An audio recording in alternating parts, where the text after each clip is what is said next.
start by asking you to put in context, to define for us the nature of your dispute with Governor Gretchen Whitmer. What is at the root of this disagreement? The root of it starts with the end of the 23-day extension that we provided without conditions. Going back to the beginning, I don't believe when this insidious virus hit our shores that we had enough time nor enough data to do anything but apply the heavy hand of one-size-fits-all force of government. But since then, we've discovered that there are companies and organizations across the state, nation, and the world that are proving every day that they can learn to live and work with the virus, not be fearful of the virus. So we went to the end of that first executive order, and she asked for a 70-day extension. The legislature authorized a 23-day extension without conditions. And we got to the end of the 23 days, and there was still a big gap in between our ability to have even understand how decisions are being made, let alone having a part of the decisions being made. And at that point in time, we decided that enough's enough. There's no more extension required, which does not mean that I don't think there should be a resulting state of emergency in Michigan. It just needs to be more refined and narrowly focused. You're looking for more input and oversight? That's exactly right. We offered to extend a week at a time, as long as we can participate in designing and defining what the stay home, stay safe executive order is going forward, providing input to it, not being the approvers of it. So, Mike, it appears that the orders are working to flatten the curve. Are you worried that changing course now would lead to a spike? Not at all, because now we have enough data and enough information to know what to even measure. And if we see things occurring that cause us concern, we ramp up or ramp down the restrictions based on what we've experienced. The conflict appears to be in the two laws, the law from 1976 and the law from 1945. The law 1945 doesn't really mention legislative oversight. The law from 1976 clearly does. The governor originally operated under the 1976 law. Now she appears to be going back and forth between the two, and you've threatened a lawsuit. Are you actually going to court? Without a doubt, we're going to court. When? It'll be sooner than you expect. But you've also added another layer to this. You've been talking this week about a petition drive to repeal the 1945 law. For the protections of Michigan citizens into the future, the 1945 law must be repealed. It is our firm belief that the 1945 law does not give the power to the governor to rule an entire state on her own for as long as she likes.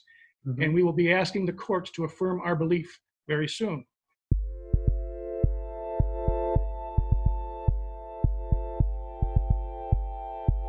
Governor Whitmer, it's good to see you. Let's go ahead and start off with some litigation and some threatened litigation to some of your emergency orders. Congressman Paul Mitchell just filed litigation saying that your actions have violated his constitutional rights and the separation of powers in the government. What is your response to that?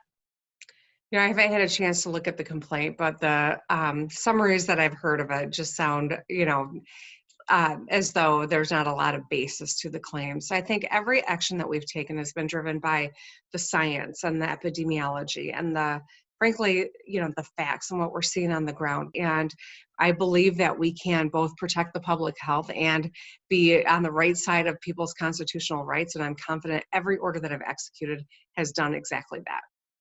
There is some skirmishing as well with the Republicans in the legislature. We just talked to Senate Majority Leader Mike Shirkey short time ago, and he said that it's our firm belief that the 1945 law does not give power to the governor to rule an entire state on her own for as long as she likes, and we will be asking the courts to affirm our belief very soon. What's your response to that? Well, I think it's unfortunate to see politics seep into a public health crisis. I think the most important thing is that we stay focused on what the facts are and what the best science is. I'm not going to get distracted by, all of these political maneuverings. And I'm still going to continue reaching my hand out because I'd love to have some more partnership out of the legislature. There's no question this is a stressful time. It's hard. There are a lot of people who are hurting. people who've been isolated for a couple of months now, people who have been mourning the loss of their job or worried about whether or not their small business will reopen. And not to mention, a lot of people are mourning the loss of loved ones. COVID-19 is still very present in Michigan. The fact that we've been able to push our curve down means we've saved lives, but the fact of the matter is it could crop back up if we drop all of the hard work and the hard decisions that we've made along the way. We've got to see this through so we avoid that second wave, and that's in everyone's best interest, in our economic interest, and in most critically in our health interest. Legislators say that they want to be able to have input in helping you make some of these decisions. How would you characterize your relationship with Republican leadership right now? Well, I think tenuous. I'm very clearly listening to what they have to say, but the fact of the matter is, we have really reached out often during this process to get input. I've made some, changes to executive orders based on that input. I thought it was helpful and I thought it was good. And so we continue to welcome it. I had a quadrant call that I hosted earlier today and made available Dr. Janae Caldoun to answer questions, as well as my Chief Operating Officer and Jeff Donofrio, the head of Labor and Economic Opportunity Department. I am, despite all of the things that are said in the press, I'm continuing to do the hard work of governing and trying to make sure that as often as possible we stay connected and that I share information with them. I'll always do that.